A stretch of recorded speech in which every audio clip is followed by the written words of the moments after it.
Hi there. Hello, how are you? I'm well. How are you? Good. Can you hear me all right? Yeah, perfect. Thank All you. right. So, Thanks for joining us. I did. Question. We'll wait a couple of moments just for folks to kind of find us, get set up. that's fine. I think I need to do a little adjustments here too myself. Never should know how I'm going to appear when these things turn on and such, but anyway, the half screen is cutting off a little bit of my hair, which makes me a little bit more balder than I already am. Oh boy. Well, we want to thank everybody for coming on today. Or joining us today. I'm thankful to have you, Thomas, today talk to us.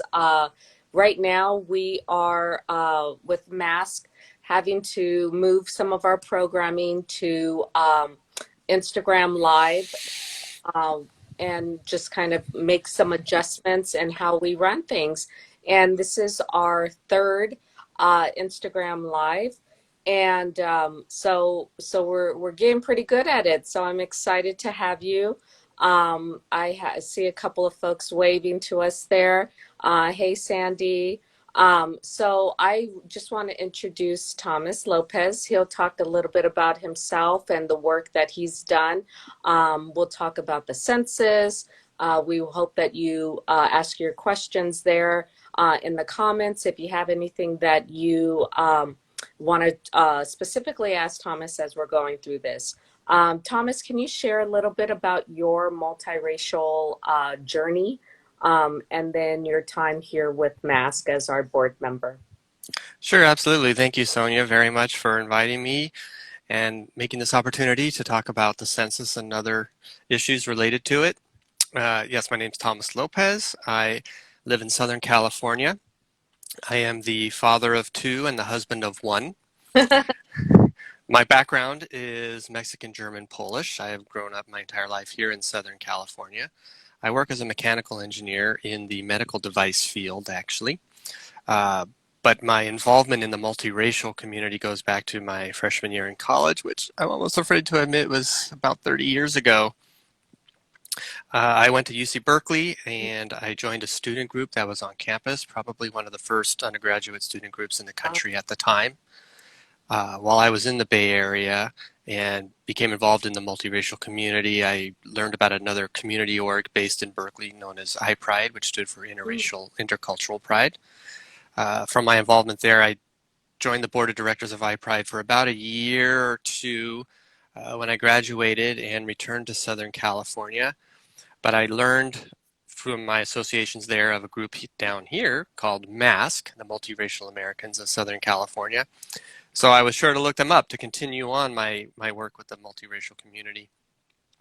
And I joined the board of MASC mid 90s, and I've been active and been a member of MASC and the multiracial movement ever since. Um, I almost think of it, it's almost an addiction. I think anyone who gets involved in this kind of work from a multiracial background really kind of gets hooked. I saw something very unique and different in the way the multiracial community viewed race and approached the whole issue.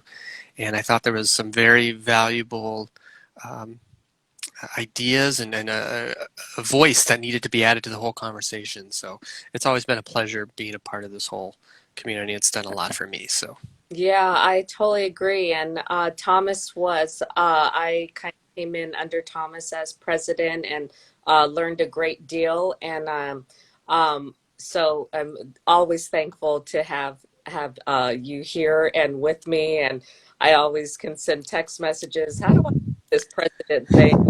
Uh, kind of, kind of, you're an amazing, amazing mentor. So thank you. thank Um, you. to start with. I mean, right now we're in the census. If folks have had time, I did the census, and we were at MASC hearing a lot of folks kind of ask us, what do I check? What do I check for myself? What do I check for my children?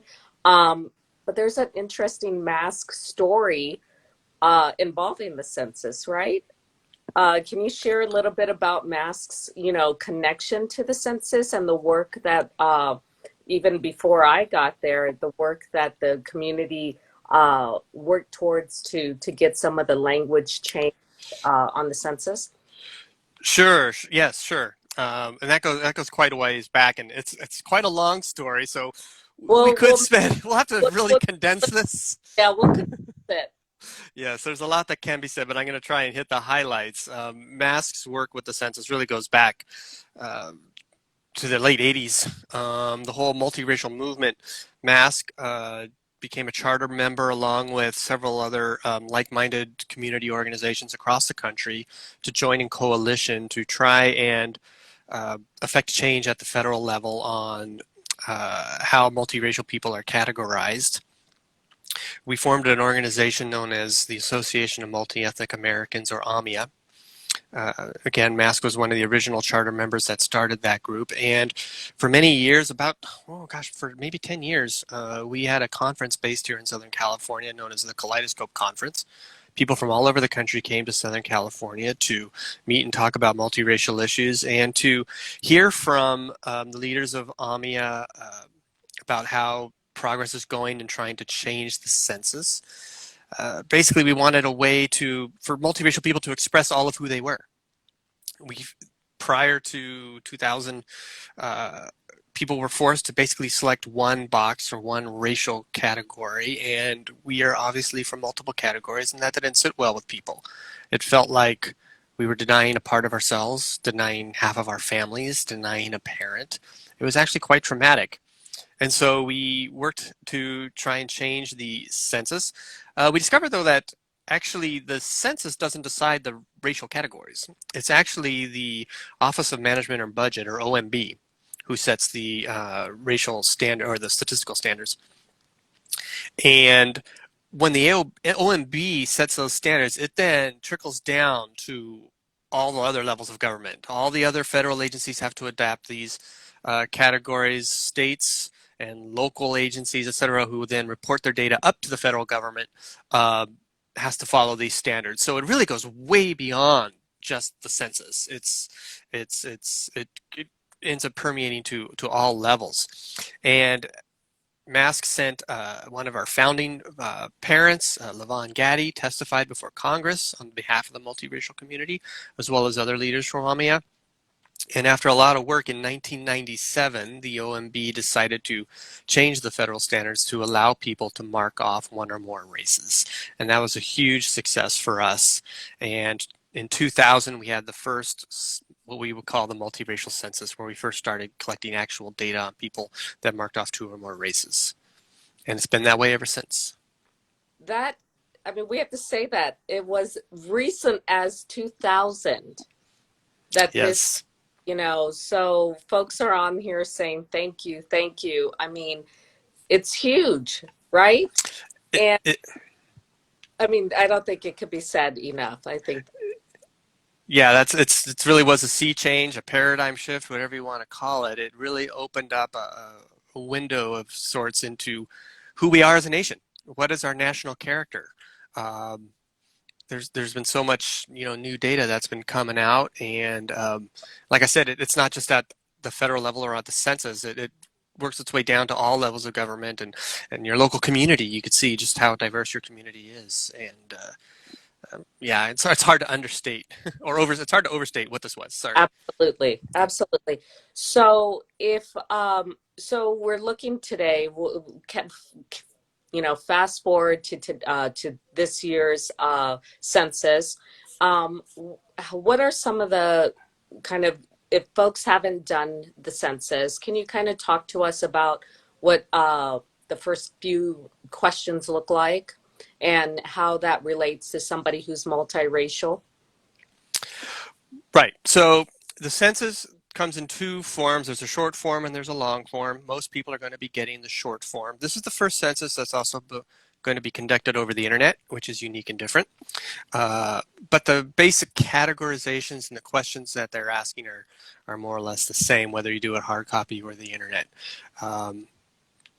There was a longer version of the census, or sorry, another study called the American Community Survey that's longer that asks additional questions, but I could talk about more about that later. Uh, Essentially, there are two questions that the Census Bureau is going to ask you regarding identity. One of them is the race question. And in the race question, there are roughly 6 categories to choose from: white, black, Asian, Pacific Islander, American Indian or Alaskan Native, and then this interesting some other race category. And of those categories, you're allowed to choose, as many as you want. They're further broken down into subcategories as well, such as different kinds of Asian, different kinds of white, different kinds of black, etc., different kinds of Pacific Islander. But they all get rolled up into roughly these 6 categories. Then there's another question that actually precedes the race question, sometimes called the ethnicity question, and that is, there are 2 ethnicities that the Census Bureau or the federal government recognizes, and that's Latino and non-Latino. And so the ethnicity question will be asking whether you are a Latino or not. It is a yes/no question, and unfortunately there's no option there to mark off more than one option. But that is basically how they classify people. Now, for someone, and we're going to get into talking about the work that you do with Loma, but it sounds like it's, if you're someone like myself who is Mexican and African American, this kind of works for me, right? I would start off with an ethnicity and I'd say Latino, yes, and then I'd go down and I could say Black or African American there as well, right? So talk about how it affects those outside of that, and the work that you're doing with Loma, and why the census and the questions can be challenging for someone in your position. Sure. So if you mark off 2 or more races on the racial question, then it comes to how they tabulate the data later on. Once I got all this collected, there's this whole method to collecting data, and then there's a whole method on how you tabulate that data. And once they have this data, they can create all sorts of different kinds of tables, and you'll see different studies coming out from the Census Bureau over years to follow. But if you mark 2 or more races, then you will be indicated as being part of one race in combination with another. So they might report, say, on all the white people, but then they also mention white in combination with black, white in combination with Asian, etc. And they will also do data on people that are of 2 or more races, and they'll be breaking that down into subgroups too. So it kind of gets tabulated in different ways.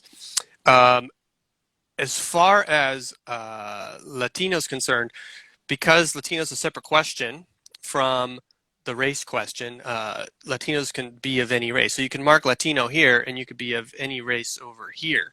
What's interesting, though, is if you do mark Latino on one question, and then you mark one race on the race question, you actually will not be counted as 2 or more.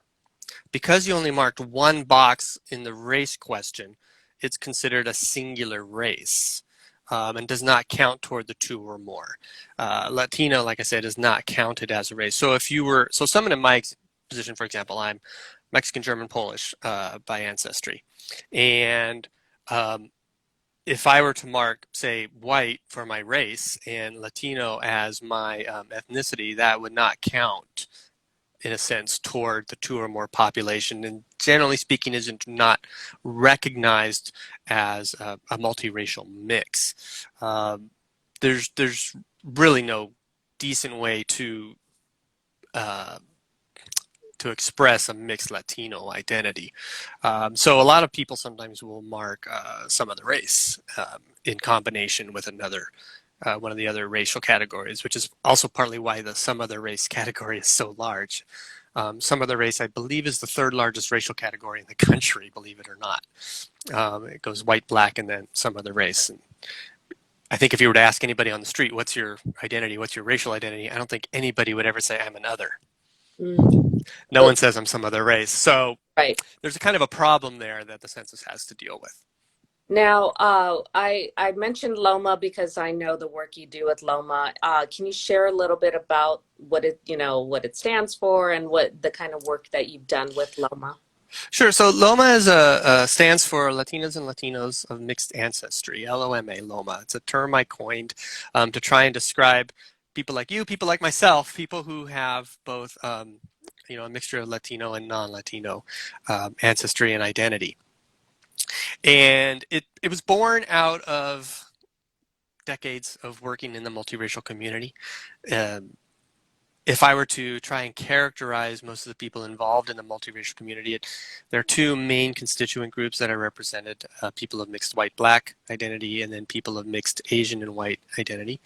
But there are, of course, also all kinds of mixes that are also involved in there as well. Those aren't the only groups, but those are just the largest groups.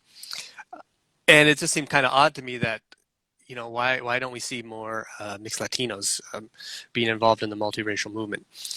So I thought, well, in the spirit of if you build it, they will come, I decided to create this program called LOMA, which basically tries to reach out to that mixed community, provide a voice for them, create programming and events that represent them and speak to them, and see what we're able to generate as far as building a community of mixed Latinos. And that's where Loma came from. And there are various studies out there. Like I said, there's no official data on this community, but you can kind of sneak up on it, as I like to say, or infer the data from other groups. And if you were to count mixed Latinos as part of the multiracial community, then we would probably double in size as far as a percentage. Probably the largest group of mixed people is actually something mixed with Latino in this country. So anytime you see mixed racial data, you could probably just double that number and you get to the actual number of the population. So one of the questions I see here is, so what does someone who is in your position and who's saying, how do you get counted? I mean, Well, if yeah, so numbers aren't going to necessarily reflect, um, I mean, the results aren't yeah. necessarily going to be accurate. Is that a way to kind of phrase that, or?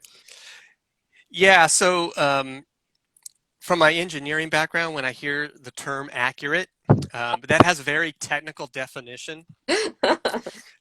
Mainly it means how close, the technical definition of accuracy is how close are you toward the true value in how you measure something. Now, when it comes to identity, though, it's a lot harder to imagine. Race is a social construct, as is ethnicity. So there's no real objective, unbiased, empirical definition for racial identity. So when we talk about accuracy in this instance, what we are really trying to do, what we're really saying is how close is it to a person's personal truth? How well does this box, this category that's been created, reflect how you personally identify? And if it doesn't match how you identify, then it's not necessarily accurate to your personal truth. So with that in mind, it's really challenging for sure. And I currently don't think that there is really a very good way for people of mixed Latino to express themselves, which is why, and I don't like to necessarily advise people on how they should fill out their form because, like I said, it has to do with your personal truth, and I don't know that, so I couldn't tell someone how they should fill it out. I could talk about myself and how I try to deal with it, and then maybe use that as an example, and people can So think about. and would you mind sharing that? Are you comfortable sharing your process? Yeah, so for so I just finished my census as well. We did it together as a family. We all gathered around the computer and we went through person one, which I said as myself, then went to person two, it's my wife, and then three and four for my kids. And for myself, I selected that I was Latino for my ethnicity. And for my race, I put white and some other race, and I typed in, I think it was Mexican and multiracial. Because if you put in some of the races, I think they give you a write-in response where you can, spell out exactly how you identify. that becomes more qualitative data, though. It's not quantitative data, so it doesn't necessarily show up in the numbers, but at least it gives you an opportunity to put those terms out there. And they do look at those terms to try and understand a little more qualitatively how people are responding. But that was my solution. That way, at least I get my data attributed to the Latino community by marking off Latino, and I do get my numbers counted amongst the 2 or more population by having some other race and white counted. But I don't know if I wouldn't say it really reflects how I identify, unfortunately, and it's something I think we as a community, as a mixed race community, really need to do some further work on. So that's kind of how we're hoping to now move into next steps. So can you talk about next steps for the community as we gear? I mean, yes, we're in it now, but it's not perfect. No. We just heard some of the challenges that folks are still facing. So how would a community moving forward, how would one of the things, how can folks get involved with making some changes and improving the census? Sure. Well, for now, like I said, we are in the middle of the census. So I first encourage everyone to complete your census and complete it fully. Actually, technically by law, you must answer every question. You're not really allowed to skip a question. With that being said, though, I've never heard of anybody necessarily being prosecuted for skipping a question. It certainly messes with the quality of the data if you leave blanks. So please do your best to complete the census. You're doing yourself a favor, both economically and politically. Political representation is based on the census, as well as the distribution of federal tax dollars and all kinds of tax dollars. So if you want to be represented properly, and if you want to get your fair share, you need to be counted. So please fill out your census. Next steps. Well, we are continually trying to engage with the Census Bureau and anyone else that can help us to make change at the federal level. We will be looking into trying to continue that conversation. There are different ways that we could try and affect change. Speaking to our congressional leaders, try and get them to take up the cause. Just the more we talk about this as an issue when we raise it at different levels of government, you can start to make change. In California, actually, California a few years ago passed a really interesting law that basically stated that any state agency or any agency that reports data to the state must collect racial data and ethnic data such that people can mark off one or more. And then once that data gets reported, it must be reported or tabulated such that it shows individual race, race in combination, and the 2 or more population. And what's interesting about that law, though, is it says race or ethnicity, not just limited to race. So if you consider whether or not you consider Latino an ethnicity or a race, either way, the state of California is supposed to be collecting mixed Latino identity and reporting that as well. So we'll see how that goes. The deadline for all these state agencies to be in compliance is January 1st, 2022. So they have roughly a year and a half to get there. MASC produced a study that came out recently called Half Measures. You can find it on mixedracestudies.org. Just logged into mixedracestudies.org and look for the study Half Measures. And that was a study where we looked at many different state agencies to see how well or how closely they are complying with California law. There is an appendix there with tons of information, sample forms for like the UC system, the Cal State system, criminal justice reporting, also the demographics that they report out, like how does LAUSD report out, Unified School District report out racial data, how are hate crime reports reporting racial data. So it's an amazing study. I would really encourage people to check it out. So that's where we're trying to make some change at the at the state level. That law was actually already in place. Didn't Yeah. have anything, did it without any of our participation, which was great. But now we have to hold California to it to make sure that they comply with their own law. It'll be interesting when we reach that deadline what to do if they're not in compliance. Then we'll have to take some more aggressive actions. Right. So, thank you. And so, if folks want to learn more about Thomas and the work that he's doing, you can find him on several. Or you have a couple of pages you admin for, but reach out on at Multiracial Americans, our social media handle at Multiracial Americans. Come around, follow our page, ask questions there. And we can relay those to Thomas if you have any questions that weren't addressed here.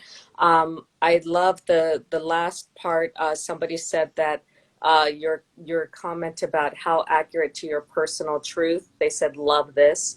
And I think that is a great way to kind of end, it's about speaking to your truth and answering these and the census and any of the forms, right? And if it's something that you don't agree with, get together with folks who can help move the needle a little, and that is with MASC and with LOMA, which is part of MASC as well, one of the programs that we have. Yeah. Did I forget anything? No, I think you got it. I mean, I know that sometimes these forms, people, they don't like filling them out. It's not always fun to try and comport your identity into a little box, but the data that it's created is so incredibly useful. It is one of the best tools we have for measuring inequality and trying to enforce civil rights laws.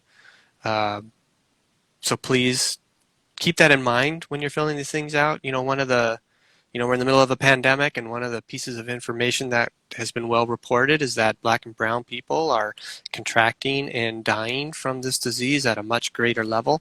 How do we know that? How do we know that? The only reason we know that is because of the census collecting this kind of data and the medical forms that are collecting this kind of data. If we didn't have that information, then we'd never know that this sort of inequality is even happening. So be sure to fill out your census, participate. It's incredibly important. It's life or death. Right. I agree. And with that, we'll leave that. Thomas, thank you so much for taking time You're welcome. and sharing that information with us. I think I needed this talk before I filled out my census, but definitely am excited to there's folks that are saying thanks, many thanks. So we thank you and we appreciate you, and we'll see everybody online. Look for us and ask any questions there if we forgot anything. Thank you, everyone. We'll talk to you next time. Bye. Bye.